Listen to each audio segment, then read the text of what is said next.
নমস্কাৰ ছাত্ৰ-ছাত্ৰীসকল বিকাশ এডুকেশ্যন চেনেলৰ সকলোকে আকৌ পুনৰ স্বাগতম জনাইছোঁ। আজি আমি এইটো ভিডিঅ'তে আলোচনা কৰিম যে অসম জাতীয় বিদ্যালয় ক্লাছ 5ৰ বিজ্ঞানৰ পাঠ নং 6 যোগ মাহ 2 ইয়াৰ আজি প্ৰশ্ন উত্তৰখিনি আলোচনা কৰিম। তেনেহ'লে ভিডিঅ'টো স্কিপ নকৰাকৈ শেষলৈকে চাই থাকক।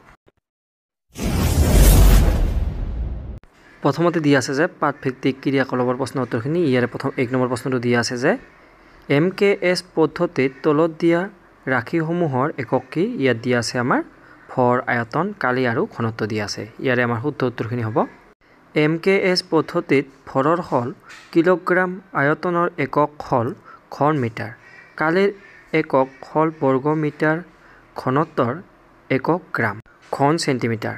কাৰণ ঘনত্বৰ এককৰ ক্ষেত্ৰত MKS পদ্ধতিৰ পৰিৱৰ্তে CGS পদ্ধতি ল'লেহে অধিক সুচল হ'ব, কিয়নো বস্তুৰ আয়তনৰ ওপৰত ঘনত্ব নিৰ্ভৰ নকৰে। এইখিনি লিখিলে হৈ যাব। তাৰপিছত আমাৰ 2 নম্বৰ প্ৰশ্নটো দিয়া আছে একক বৰ্গ কাক কোৱা হয়? তাৰপিছত 72 বৰ্গ মিটাৰত একক কিমানটা থাকিব? ইয়াৰ উত্তৰটো লিখিব লাগিব।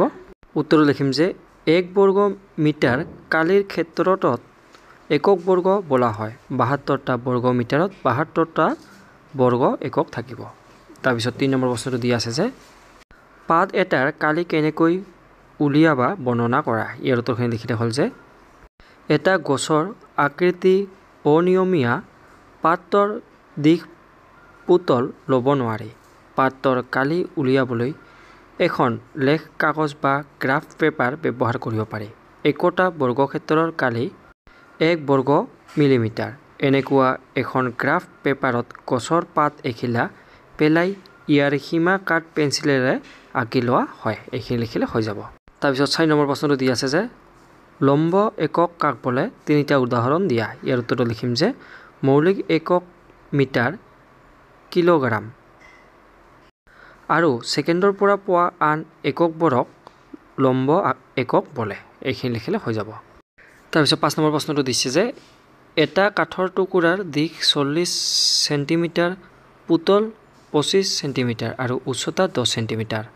কাঠৰ টুকুৰাটোৰ আয়তন উলিয়া। ইয়াৰ উত্তৰখিনি এনেকৈ লিখিলে হ'ল যে কাঠ টুকুৰাৰ দিশ ইয়াত লিখিম 40 চেণ্টিমিটাৰ, তাৰপিছত পুতল হৈছে 25 চেণ্টিমিটাৰ, তাৰপিছত উচ্চতা দিয়া আছে 10 চেণ্টিমিটাৰ। তাৰপিছত লিখিম যে এতেকে আয়তন 40 পূৰণ 25 পূৰণ 10।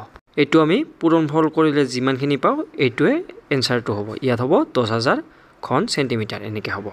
6 নম্বৰ প্ৰশ্নটো দিয়া আছে ওপৰত দিয়া কাঠৰ টুকুৰাটোৰ আয়তন ঘন মিটাৰত কিমান হ'ব? ইয়াত হ'ব যে 2000 ঘন মিটাৰ এনেকৈ হ'ব। তাৰপিছত 7 নম্বৰত দিয়া আছে যে 1 ঘন মিটাৰত CGS পদ্ধতিৰ কিমানটা বৰ্গ একক থাকিব? ইয়াৰ উত্তৰ লিখিম যে 1 ঘন মিটাৰ সমান 100 চেণ্টিমিটাৰ পূৰণ 100 চেণ্টিমিটাৰ পূৰণ 100 চেণ্টিমিটাৰ। ইয়াত আমি সমান লিখিম যে এইখিনি আমি পূৰণ কৰিলে 1 লাখ ঘন চেণ্টিমিটাৰ পাওঁ। তাৰপিছত ইয়াৰ উত্তৰটো হ'ব যে 1 লাখটা হ'ব এনেকৈ হ'ব। তাৰপিছত 8 নম্বৰটো দিয়া আছে যে এটা আখৰৰ মজিয়াৰ দিশ 10 মিটাৰ আৰু পুতল 6 মিটাৰ। মজিয়াখনৰ কালি কিমান? মজিয়াখন পকী কৰিবলৈ 20 চেণ্টিমিটাৰ দীঘল আৰু 6 মিটাৰ পুতলৰ কেইটা ইটা লাগিব? ইয়াৰ উত্তৰটো এনেকৈ হ'ব যে মজিয়াখনৰ কালি 10 মিটাৰ পূৰণ 6 মিটাৰ। এইটো হ'ব সমান 60 মিটাৰ 2। তাৰপিছত মজিয়াখন পকী কৰিবলৈ 20 পূৰণ 60 চেণ্টিমিটাৰ, এইটো হ'ব সমান 120 চেণ্টিমিটাৰ 2। তাৰপিছত 60 মিটাৰ পূৰণ 100 এইটো হ'ব যে 60,000 চেণ্টিমিটাৰ 2। তাৰপিছত ইয়াত হ'ব যে সমান 500টা ইটা লাগিব। তেনেহ'লে আজিলৈ ইমানে, ধন্যবাদ।